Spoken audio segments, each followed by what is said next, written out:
स्वागत है आपका आपकी अपनी YouTube चैनल एग्जाम पॉइंट पर। मैं रोज की तरह आज फिर 27 अगस्त 2025 का करंट्स अफेयर लेकर आया हूँ। 27 अगस्त के जितने भी इम्पोर्टेंट क्वेश्चन बनते हैं उन्हें हम डिस्कस करेंगे, उनके इम्पोर्टेंट फैक्ट भी जानेंगे। दोस्तों, आप किसी भी एग्जाम की तैयारी कर रहे हैं तो ये वीडियो आपके लिए मोस्टफुल रहने वाला है। इस वीडियो के लास्ट में हमने आपके लिए एक क्वेश्चन रखा है जिसका आंसर आप लोग को कमेंट्स बॉक्स में देना है। आइए शुरू करते हैं, पहले नंबर का क्वेश्चन देखते हैं।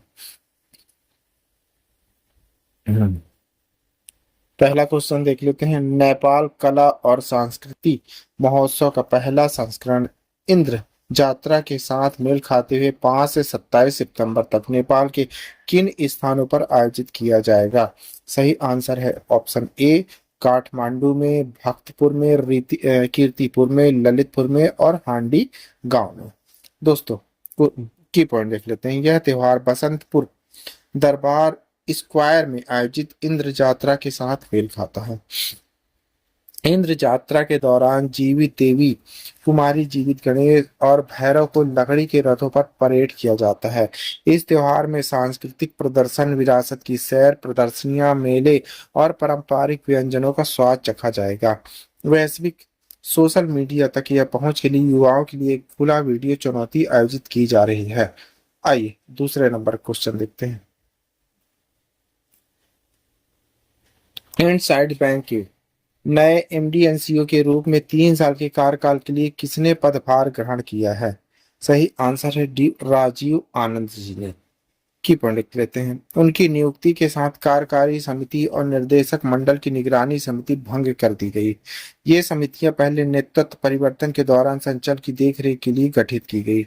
आनंद की नियुक्ति इंडस्ट्राइज बैंक के नेतृत्व ढांचे में एक नया अध्याय का प्रतीक है। इन्हें 3 साल की अवधि के लिए अगस्त 2028 तक नियुक्त किया गया है। आइए तीसरे नंबर क्वेश्चन देखते हैं।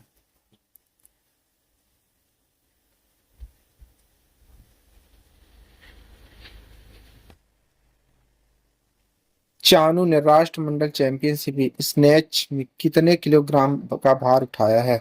सही आंसर है बी, 84 किलोग्राम का। की पॉइंट, चानू ने स्नैच में 84 किलोग्राम और क्लीन एंड जर्क में 109 किलोग्राम भार उठाया है, जिसे सभी श्रेणियों में राष्ट्रमंडल चैंपियनशिप के रिकॉर्ड बने। इस जीत ने उन्हें ग्लासगो 2026 राष्ट्रमंडल खेलों के लिए सीधा क्वालिफिकेशन दिलाया है।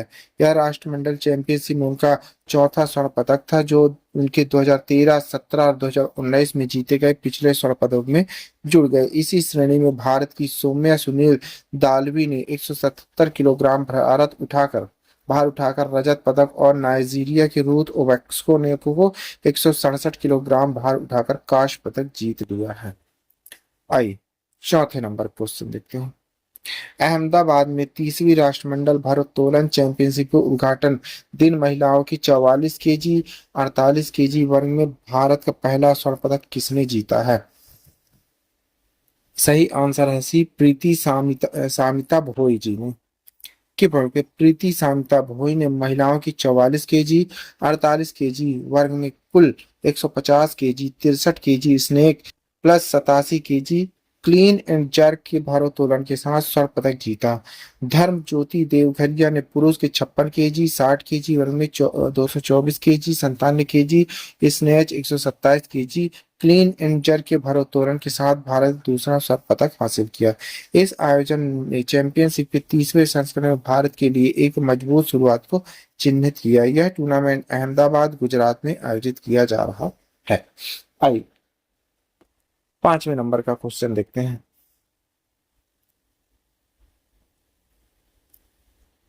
कजाकिस्तान ने सिमकेट में 16वीं एशियाई शूटिंग चैंपियनशिप में 25 मीटर पिस्टल जूनियर व्यक्तिगत स्पर्धा में स्वर्ण पदक किस भारतीय निशानेबाज ने जीता है? सही आंसर है सी, पायल खत्री जी ने। की पढ़ते पायल खत्री ने 25 मीटर पिस्टल जूनियर व्यक्तिगत स्पर्धा में स्वर्ण पदक जीता। नाम्या कपूर ने रजत पदक हासिल किया, जबकि तेजस्वी ने इसी स्वर्ण में कांस्य पदक जीता।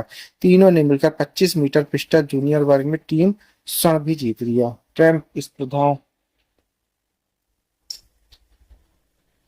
में भी भारत का दबदबा जारी रहा। नीरू धागा महिला स्वर्ण, आसिमा अहलवत महिला कांस्य और भावनीश विद्युत पुरुष रजत। आइए छठे नंबर का क्वेश्चन देख लेते हैं। किस शहर ने फिक्की और भारतीय स्टेट बैंक संघ द्वारा संयुक्त रूप से आयोजित चार्टिंग न्यू फ्राटिक पर 2 दिवसीय IFBI PAC बैंकिंग सम्मेलन की मेजबानी की है? सही आंसर है बी, मुंबई में। की पॉइंट देख लेते हैं। RBI गवर्नर संजय मल्होत्रा ने सम्मेलन को संबोधित करते हुए कहा कि भारत विश्व की तीसरी सबसे बड़ी अर्थव्यवस्था बनने की ओर अग्रसर है। उन्होंने लगातार व्यापार विवादों और भू राजनीतिक तनाव जैसी वैश्विक चुनौतियों पर प्रकाश डाला। उन्होंने एक प्रस्तावित विनियामक समीक्षा प्रकोष्ठ की घोषणा की जो प्रत्येक 5-7 वर्ष में एक बार विनियमों की समीक्षा करेगा। उन्होंने इस बात पर जोर दिया कि भारत को मूल्य स्थिरता, विकास को बनाए रखते हुए समृद्ध भारत बनने की दिशा में काम करना चाहिए। आइए 7वें नंबर का क्वेश्चन देखते हैं। नवीन और नवीनीकरणीय ऊर्जा मंत्रालय एडा ने के साथ एक प्रदर्शन आधारित समझौता ज्ञापन पर हस्ताक्षर किए गए जिसमें वित्त वर्ष 2025-26 के लिए परिचालन से राजस्व का क्या लक्ष्य निर्धारित किया गया है? सही आंसर है बी, 8200 करोड़ रुपए की सरकार ने वित्त वर्ष 2025-26 के लिए इरेडा के लिए परिचालन से राजस्व का लक्ष्य 8200 करोड़ रुपए निर्धारित किया।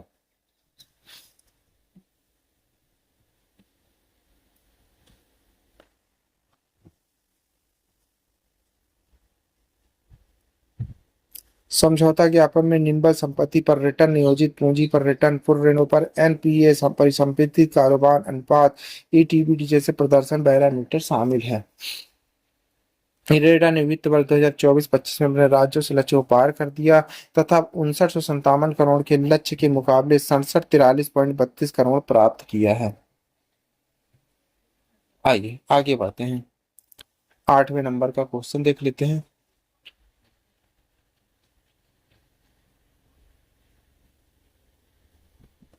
प्रधानमंत्री नरेंद्र मोदी ने किस शहर के कोलर कोलरडल धाम मैदान में 5400 करोड़ रुपए से अधिक की विकास परियोजनाओं का विकास उद्घाटन शिलान्यास किया है?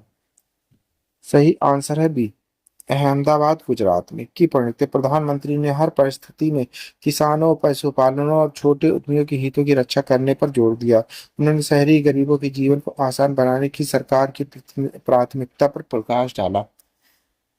उन्होंने आत्मनिर्भर भारत के माध्यम से 2047 तक भारत को एक विकसित राष्ट्र बनाने के दृष्टिकोण दोहराए। इन परियोजनाओं में शहरी विकास, ऊर्जा, सड़क और रेलवे शामिल किए गए हैं। आइए 9वें नंबर क्वेश्चन। सरदार वल्लभ भाई पटेल बिरसा मुंडा की 150वीं जयंती और अटल बिहारी वाजपेयी की जन्म शताब्दी समारोह के लिए गठित उच्च स्तरीय समितियों की अध्यक्षता कौन करेगा? सही आंसर है सी, प्रधानमंत्री नरेंद्र मोदी। की पॉइंट लिखते हैं। समितियां योजनाओं को मंजूरी देगी, पर्यवेक्षण करेगी, राष्ट्रव्यापी स्मरणोत्सव समूह का मार्गदर्शन करेगी। सरदार वल्लभ भाई पटेल 31 अक्टूबर 1875 भारत के लौह पुरुष, 565 रियासतों को भारत संघ में मिलाया गया। बिरसा मुंडा 15 नवंबर 1875 एक आदिवासी आइकन थे जिन्होंने ब्रिटिश उपनिवेशिक उत्पीड़न के खिलाफ उलगुलान आंदोलन का नेतृत्व किया। आदिवासी समुदाय उन्हें भगवान के रूप में पूजा करते। अटल बिहारी वाजपेयी 25 सितंबर 1924 भारत रत्न सम्मानित 3 बार प्रधानमंत्री है। उनकी जयंती सुशासन दिवस के रूप में मनाई जाती है। आइए 10वें नंबर का क्वेश्चन देख लेते हैं। रेल मंत्रालय के अनुसार फ्लाई ऐश उपयोग और परिवहन पर राष्ट्रीय सम्मेलन में बताया गया कि 2024-25 के दौरान भारत में कितनी फ्लाई ऐश उत्पन्न हुई है? सही आंसर है सी, 340 मिलियन टन। की पॉइंट रखते हैं। भारत में 2024-25 में 340 मिलियन टन से अधिक फ्लाई ऐश उत्पन्न होगी।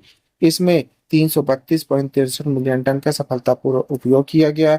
फ्लाई ऐश का 32%, सड़क, फ्लाई ओवर निर्माण में 27%, सीमेंट उद्योग में 14%, ईंटों और टाइलों के निर्माण में उपयोग किया गया है। मंत्रालय ने फ्लाई ऐश की ढुलाई के लिए माल ढुलाई रियासत के माध्यम से पर्यावरण अनुकूल किफायती परिवहन को बढ़ावा दिया जाएगा। आइए 11वें नंबर का क्वेश्चन देखते हैं।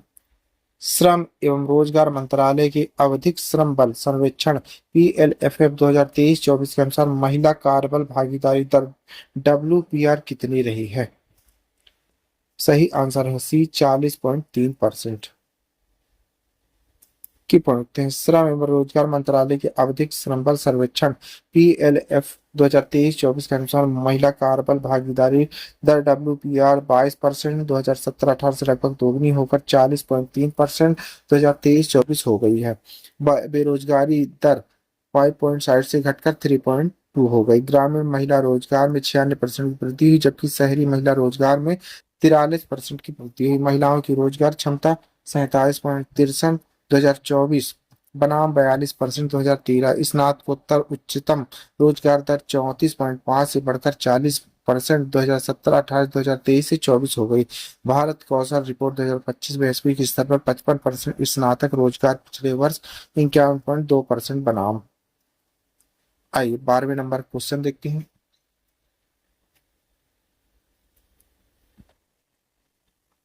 सरकारी ई मार्केट प्लेस चीन ने शुरुआत के बाद से अब तक कितने करोड़ रुपए का संचयी सकल वस्तु मूल्य GMV पार कर लिया है? सही आंसर है सी 15 लाख करोड़।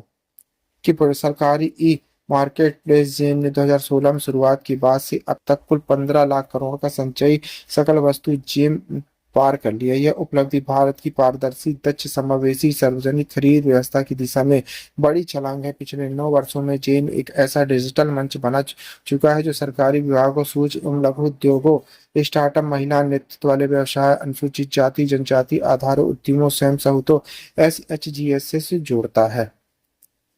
आइए 13 नंबर क्वेश्चन देखते हैं। भारतीय नौसेना को किन 2 उन्नत स्टील फ्रिगेट को कमीशन करने की घोषणा की गई है?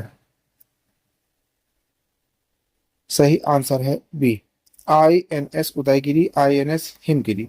की पढ़ते भारत की समुद्री रक्षा क्षमता को नई शक्ति देने की दिशा में भारतीय नौसेना 26 अगस्त 2025 को विशाखापट्टनम नौसैनिक अड्डे पर प्रोजेक्ट 17 एक ही 2 उन्नत स्टील फ्रिगेट्स INS उदयगिरी और INS हिमगिरी को कमीशन करने जा रही है। रक्षा मंत्री राजनाथ सिंह की उपस्थिति में होने वाला यह अनोखा डुअल कमीशनिंग पहली बार होगा जब अलग अलग भारतीय शिपयार्ड में निर्मित 2 बड़ी सतही युद्धपोत एक नौसेना में शामिल हो जाएंगे। आइए 14 नंबर क्वेश्चन देखते हैं। भारत और विश्व खाद्य कार्यक्रम WFP ने किस विषय पर एक उद्देश्य पत्र LOL पर हस्ताक्षर किए हैं? सही आंसर है बी पोषक तत्वों का युक्त चावल उपलब्ध कराने का। क्यों पढ़ते भारत और विश्व खाद्य कार्यक्रम WFP ने 25 अगस्त 2025 के एक उद्देश्य पत्र LOI पर हस्ताक्षर किए, जिसके तहत भारत संकटग्रस्त क्षेत्रों में पोषक तत्वों से युक्त चावल उपलब्ध कराया गया है। दोनों देशों के बीच चल रहे सहयोग के एक महत्वपूर्ण पड़ाव मानवीय आपात स्थितियों की सुरक्षित आबादी के लिए खाद्य सुरक्षा की वैश्विक साझेदार के रूप में भारत की भूमिका को पुनः स्थापित करता है। आइए लास्ट क्वेश्चन देख लेते हैं 15 नंबर। श्रीनगर के किस झील पर खेलो इंडिया वाटर स्पोर्ट फेस्टिवल का आयोजन किया गया है? सही आंसर है बी डल झील। की पढ़ते श्रीनगर की ऐतिहासिक डल झील 21 से 23 अगस्त को आयोजित खेलो India water sport festival KIWS 25 में भारत के जल क्रीड़ा परिपथ में एक नया अध्याय जोड़ा का काइकिंग, कैनोइंग, रोइंग की यह देश की पहली राष्ट्रीय स्तरीय खुली आयु वर्ग की प्रतियोगिता रही, जिसने केवल पदक विचारक वितरण समिति रहेगा केवल लॉस एंजिल्स ओलंपिक 2028 और अन्य वैश्विक मंचों पर सफलता के सपनों को उड़ान दी है। आइए आपके लिए क्वेश्चन है, इसी क्वेश्चन का आंसर आप लोग को कमेंट्स बॉक्स में देना है। क्वेश्चन देख लेते हैं। कलेजियम ने किन 2 हाई कोर्ट के मुख्य न्यायाधीशों को सुप्रीम कोर्ट में पदोन्नत करने की अनुशंसा की है? आलोक राधे, विलुप्त मनु भाई पंचोली, संजय करोल, SP भट्ट, विक्रमनाथ अभय ओका, राजेश बिंदर और VV नागरत्नन। दोस्तों इस क्वेश्चन का आंसर आप लोग को कमेंट्स बॉक्स में देना है। क्वेश्चन का आंसर आप लोग कमेंट्स बॉक्स में जरूर दीजिएगा, भूलिएगा नहीं। आप पढ़ रहे हैं 27 अगस्त 2025 का डेली करंट अफेयर। दोस्तों आप किसी भी एग्जाम की तैयारी कर रहे हैं तो ये वीडियो आपके लिए मोस्टफुल रहने वाला है। इस वीडियो की PDF डाउनलोड करने के लिए आप हमारे टेलीग्राम चैनल एग्जाम पॉइंट पर जाकर वहां से PDF डाउनलोड कर सकते हैं। Thank you for watching my video. इस वीडियो को ज्यादा से ज्यादा शेयर करें, लाइक करें, कमेंट करें। Thank you.